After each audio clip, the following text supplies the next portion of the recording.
नमस्कार, बहुत बहुत स्वागत है आप सभी का साधना प्लस न्यूज में। मैं हूं आपके साथ आदर्श तिवारी। बुलेटिन की शुरुआत करें, लेकिन पहले नजर इस वक्त की हेडलाइंस पर। कांग्रेस की वरिष्ठ नेत्री इंदिरा हृदयेश का निधन। हार्ट अटैक होने से नेता प्रतिपक्ष का हुआ निधन। कांग्रेस सहित पूरे उत्तराखंड में शोक की लहर। नगर निगम मेयर ने किया मेरा सिपेजी लोकगीत का विमोचन। लोकगीत से जुड़े संपूर्ण यूनिट को दी बधाई। का संस्कृति के संरक्षण में लोकगीतों की अहम भूमिका। किच्छा में 2 सिपाही सहित 4 आरोपी गिरफ्तार। 8 किलो चरस के साथ आरोपी गिरफ्तार। पुलिस ने शुरू की मामले की जांच।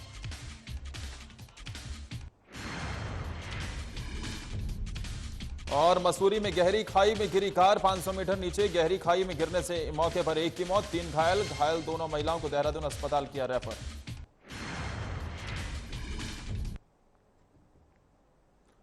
और बेहद दुखद खबर से बुलेटिन की शुरुआत करेंगे। आज उत्तराखंड के नेता प्रतिपक्ष और कांग्रेस की वरिष्ठ नेत्री इंदिरा हृदयेश का निधन हो गया। दिल्ली में हार्ट अटैक होने से नेता प्रतिपक्ष इंदिरा हृदयेश का निधन हुआ। दरअसल इंदिरा हृदयेश दिल्ली में कांग्रेस हाईकमान के साथ मीटिंग में शामिल होने के लिए गई हुई थी। वहीं आज सुबह उन्हें गंभीर हालत में दिल्ली के अस्पताल में भर्ती करवाया गया था, जहां उनका निधन हुआ है। आपको बता दें कि 7 अप्रैल 1941 में जन्मी इंदिरा हृदयेश ने 80 साल की उम्र में दिल्ली में आज अंतिम सांस ली है। वहीं नेता प्रतिपक्ष की मौत की खबर के बाद कांग्रेस सहित समूचे उत्तराखंड में शोक की लहर है। इंदिरा हृदयेश के निधन के बाद राजनीतिक जगत में शोक है। सभी नेताओं ने दुख जताया है। बता दें कि नेता प्रतिपक्ष का राजनीतिक सफर काफी लंबा रहा। इंदिरा हृदयेश 1974 में पहली बार एमएलसी चुनी गई थी। साल 2002 में जब उत्तराखंड में पहली बार चुनाव हुए तो हल्द्वानी से नेता प्रतिपक्ष विधानसभा चुनाव जीतकर पहुंची। इंदिरा हृदयेश को उत्तराखंड की राजनीति की आयरन लेडी भी कहा जाता था। इंदिरा हृदयेश आज इस शोक की घड़ी में साधना प्लस न्यूज की पूरी टीम उन्हें भावपूर्ण श्रद्धांजलि देती है।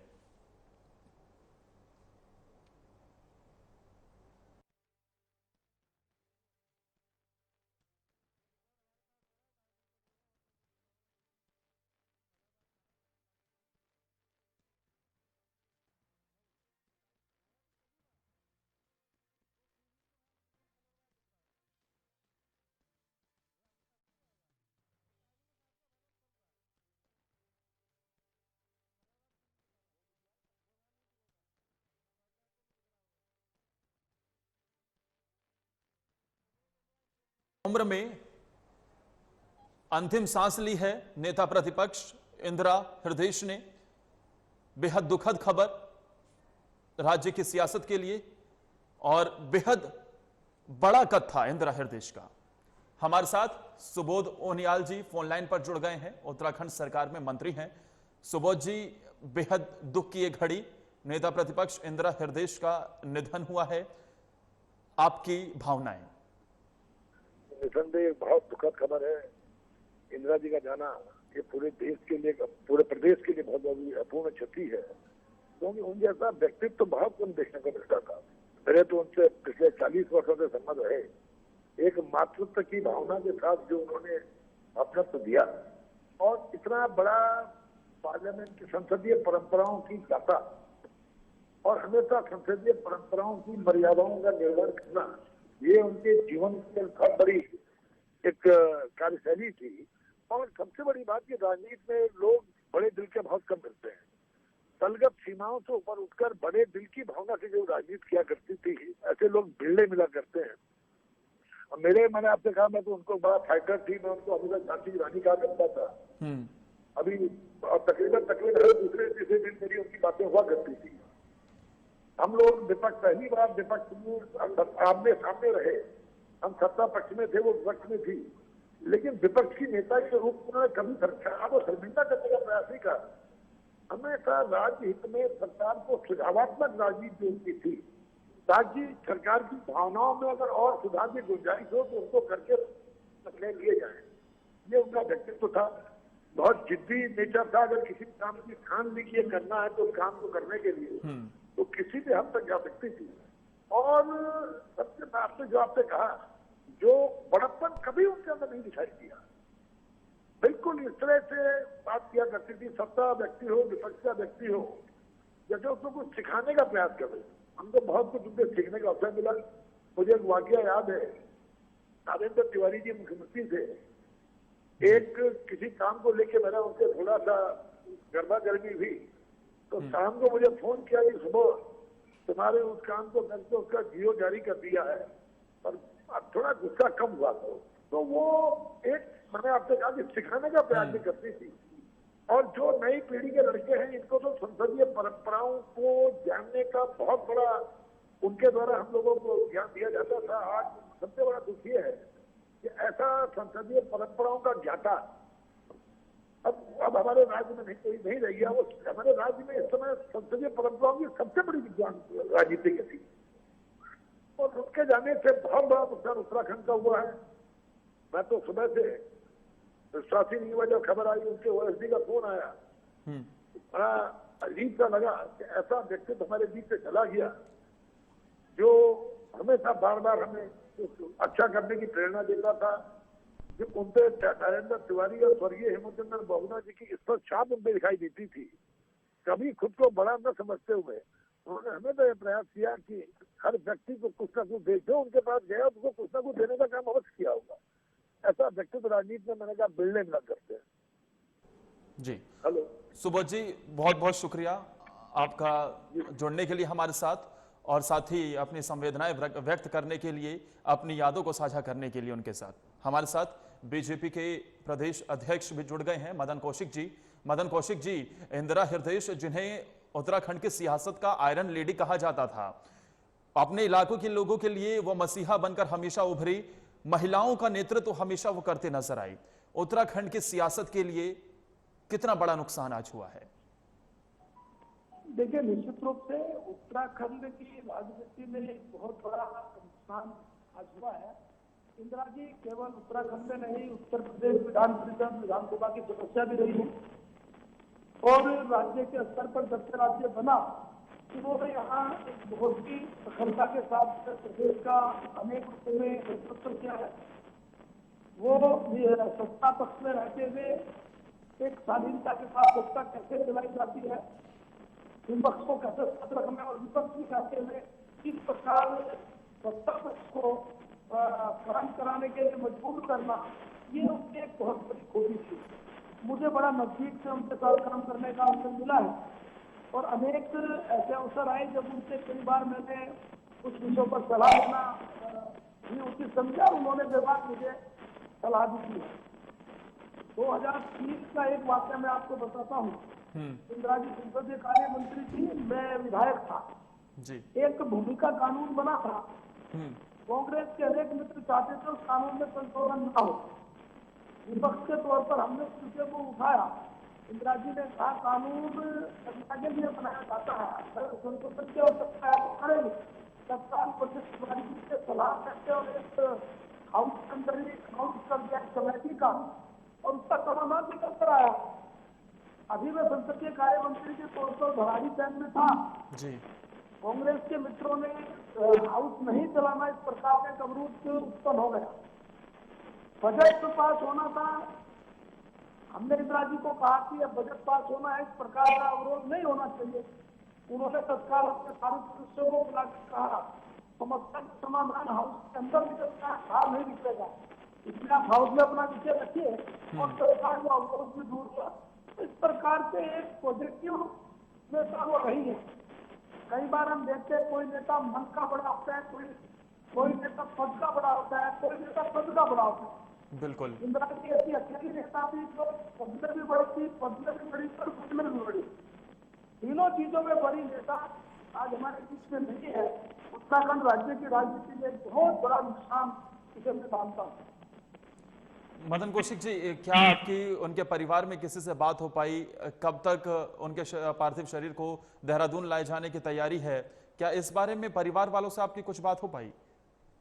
परिवार से नहीं बात हुई है, लेकिन जो उनके साथ है उससे मेरी बात हुई थी, क्योंकि परिवार वाले अभी हल्द्वानी में ही थे, वो जब चलेंगे दिल्ली अभी पहुंचने वाले होंगे। लेकिन मेरी दिल्ली सदन में भी बात हुई है, जो हमारे अधिकारी उनसे बात हुई है, जो उसके साथ हमसे बात हुई है, अभी वो डिसाइड करेंगे कि कैसे करेंगे, कल क्या करेंगे, अभी डिसाइड प्रोग्राम नहीं किया। बहुत बहुत शुक्रिया मदन कौशिक जी, आपका हमारे साथ जुड़ने के लिए और अपनी संवेदनाएं व्यक्त करने के लिए। इंदिरा हृदयेश, नेता प्रतिपक्ष, उत्तराखंड विधानसभा में फिलहाल थी वो। 80 साल की उम्र में दिल्ली में आज उन्होंने अंतिम सांस ली है। उनका राजनीतिक सफर बेहद लंबा रहा। 45 साल का उनका ये राजनीतिक सफर, हर मोर्चे पर वो एक्टिव नजर आई। जब उत्तराखंड का विभाजन नहीं हुआ था, जब उत्तर प्रदेश से उत्तराखंड अलग नहीं हुआ था, तब भी साल 1974 से वो विधान परिषद के अंदर मौजूद थी उत्तर प्रदेश में। और उसके बाद जब उत्तराखंड में इलेक्शन हुए 2002 में, तो वो जीती। एनडी तिवारी सरकार में उन्हें सुपर मुख्यमंत्री के तौर पर भी कहा जाता था।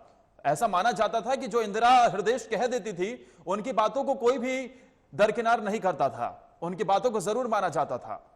आयरन लेडी के तौर पर भी इन्हें उत्तराखंड के जाना जाता है। और हमेशा से ही अपने मुखर तेवर की बात हो, राजनीति में अपने कामों की बात हो, इंदिरा हृदयेश हमेशा याद रहेंगी और हमेशा वो अपने इलाकों के लोगों के लिए मसीहा के तौर पर भी रही।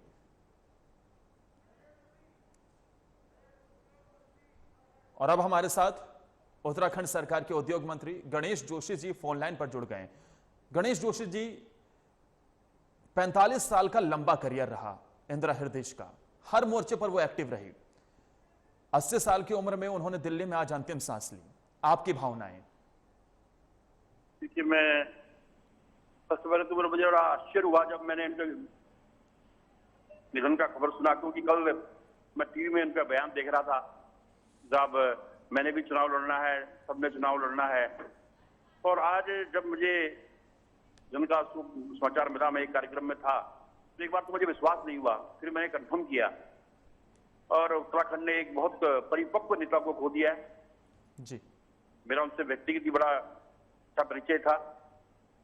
और मुझे याद है जब मैं विपक्ष का विधायक था और इंदिरा जी लोक निर्माण विभाग की मंत्री थी, मैं 2-3 बार काम के लिए उनके पास गया,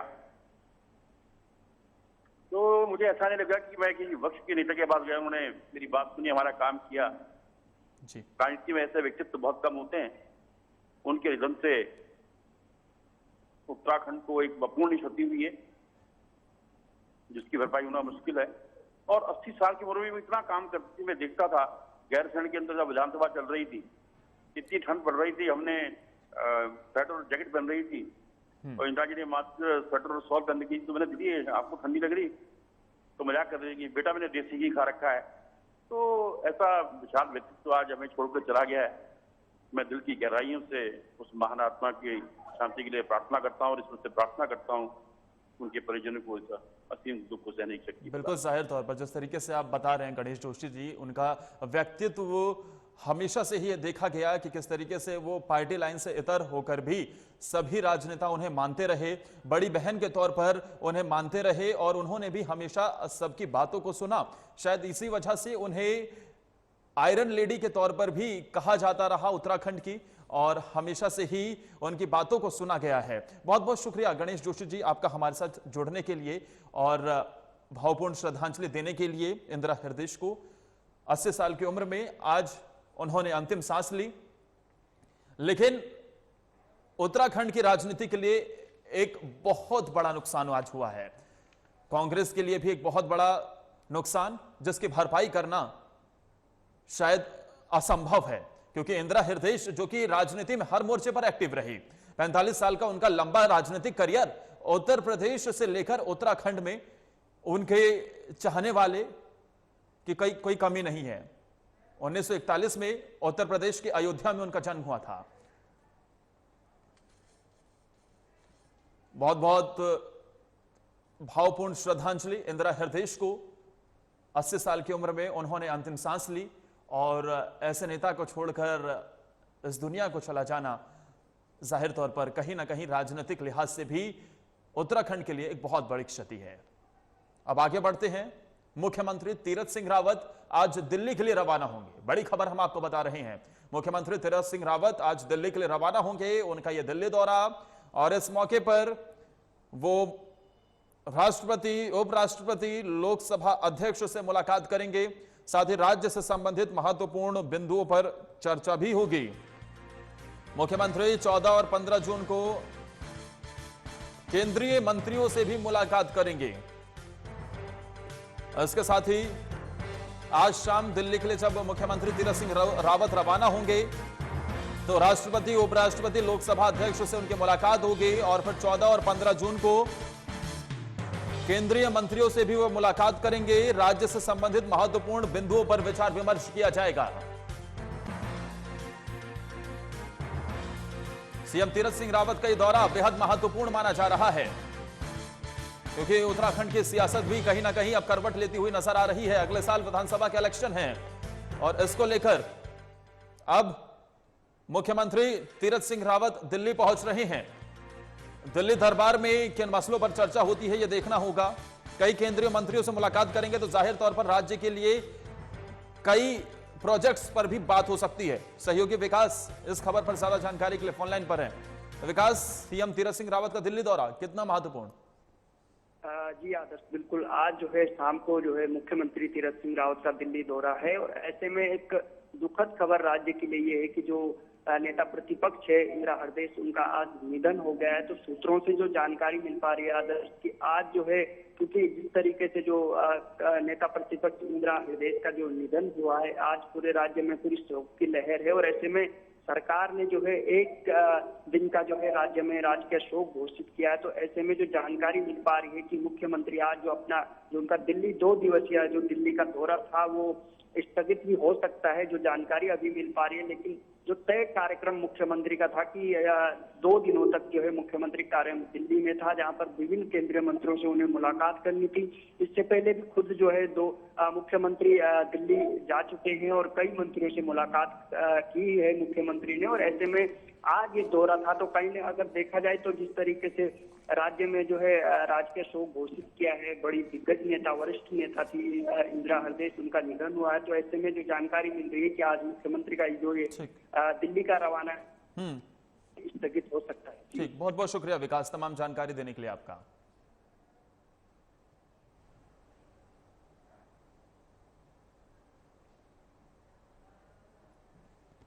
अब आगे बढ़ते हैं। नगर निगम मेयर अनीता ममगाई ने गढ़ संस्कृति के पारंपरिक लोकगीत मेरा सिपैजी का विमोचन किया है। इस मौके पर मेयर ने लोकगीत से जुड़ी संपूर्ण यूनिट को बधाई देते हुए कहा है कि इस गीत के माध्यम से उत्तराखंड की संस्कृति और लोक परंपरा को उजागर करने का सराहनीय प्रयास किया गया है।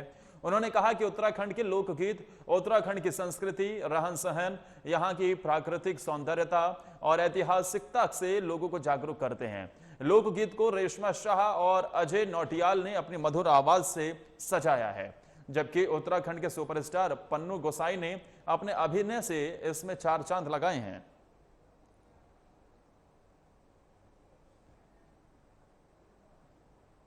फिल्म का पौराणिक लोकगीत मेरा सिपैजी का विमोचन करा और बहुत ही सुंदर लगा कि जो हमारे उभरते हुए नौजवान कलाकार हैं उनका अपनी संस्कृति के प्रति कितना गहरा लगाव है।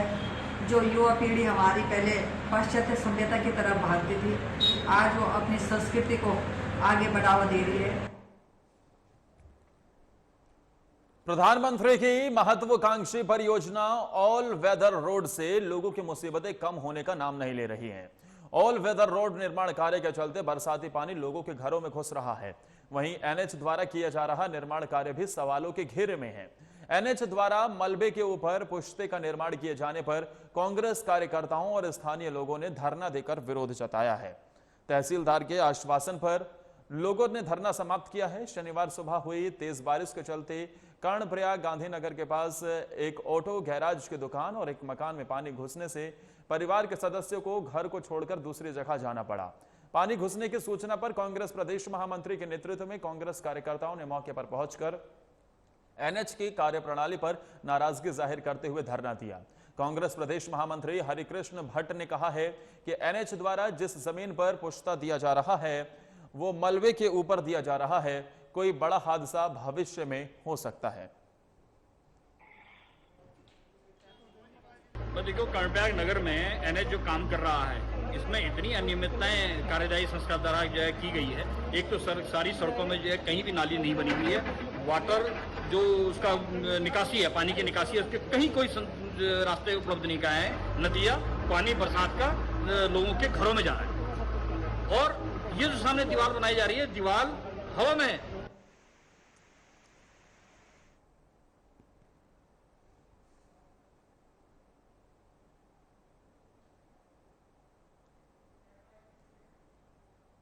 किच्छा पुलिस ने 8 किलो चरस के साथ पिथौरागढ़ में तैनात 2 सिपाहियों सहित 2 अन्य युवकों को गिरफ्तार किया है। साथ ही 2 कार भी बरामद की है। पुलिस ने चारों के खिलाफ एनडीपीएस एक्ट के तहत किच्छा कोतवाली में मामला दर्ज किया और जांच शुरू कर दी। जिले के एसएसपी दलीप सिंह कुंवर ने मामले का खुलासा करते हुए बताया कि किच्छा कोतवाली पुलिस को मुखबिर ने सूचना दी थी कि लालपुर के पास चरस की खेप सप्लाई होने जा रही है, जिस पर पुलिस ने दबिश दी और 2 अलग अलग गाड़ियों से 4 युवकों को हिरासत में लिया गया।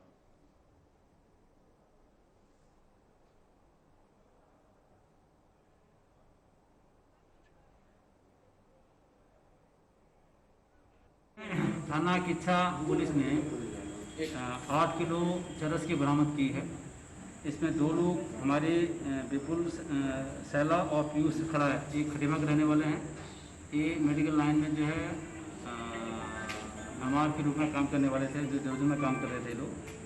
इनसे 1 किलो बरामद हुआ है। इनसे एक होंडा अमेज गाड़ी है UK 04S2114।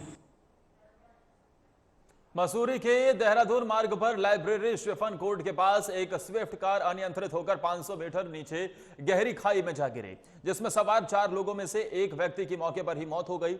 वहीं प्रभारी निरीक्षक राजीव रौथाड़ ने बताया कि शनिवार को मसूरी से देहरादून जाते हुए लाइब्रेरी के पास शिफन कोर्ट के पास एक स्विफ्ट कार अनियंत्रित होकर 500 मीटर नीचे गिरी, जिसमें से 4 लोग सवार थे। कार में एक की मौके पर ही मौत हो गई। बताया जा रहा है कि कार में एक व्यक्ति और 3 महिलाएं थीं। कार गिरने की सूचना मिलने पर मौके पर पहुंची पुलिस खाई से रेस्क्यू कर घायलों को बाहर निकालकर एक निजी अस्पताल में भर्ती करवाया गया। घायल 2 महिलाओं को देहरादून रेफर किया गया है, जबकि एक का उपचार मसूरी स्थित एक निजी अस्पताल में चल रहा है।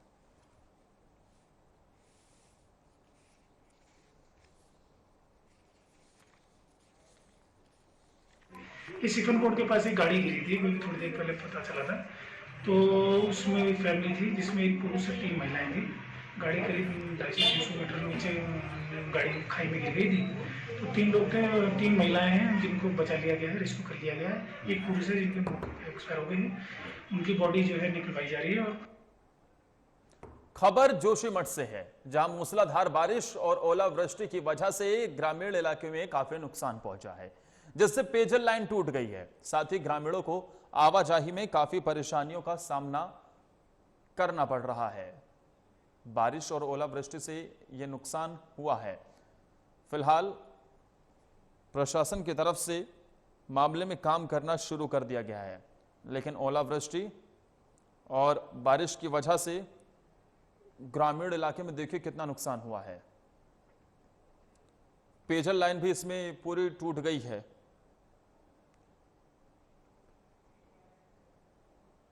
ग्रामीणों में को आवाजाही में भी काफी परेशानियों का सामना अब करना पड़ रहा है, जिसके बाद प्रशासन ने मोर्चा संभाल लिया है और इस दिशा में काम करना भी शुरू कर दिया गया है। क्लियरेंस किया जा रहा है कि लोगों को आवाजाही में परेशानी ना हो, लेकिन भारी मलबा देखने को मिल रहा है क्योंकि लगातार मूसलाधार बारिश हो रही है और ओलावृष्टि, जिसकी वजह से ग्रामीण इलाके में काफी नुकसान पहुंचा है।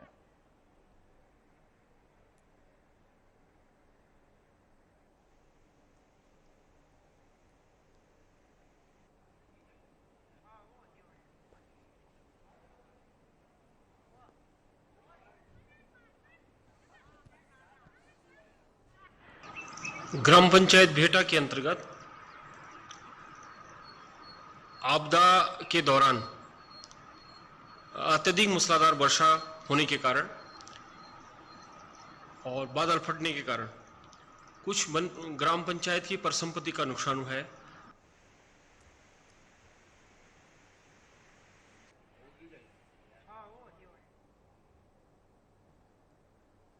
और साधना प्लस न्यूज की तरफ से इंदिरा हृदय को भावपूर्ण श्रद्धांजलि। एक ऐसी नेता जिन हमेशा से ही वो राजनीति में एक्टिव रही, 45 साल का उनका लंबा राजनीतिक करियर रहा और इस मौके पर पार्टी लाइन से इतर भी उनके हर पार्टी में चाहने वाले थे, कार्यकर्ता उन्हें हमेशा से चाहते थे और हल्द्वानी जहां से वो विधायक थी वहां पर उन्हें मसीहा कहा जाता था क्योंकि वो लोगों की सेवा में हमेशा आगे खड़ी रहती थी। इसी के साथ इस बुलेटिन में फिलहाल के लिए इतना ही। नमस्कार।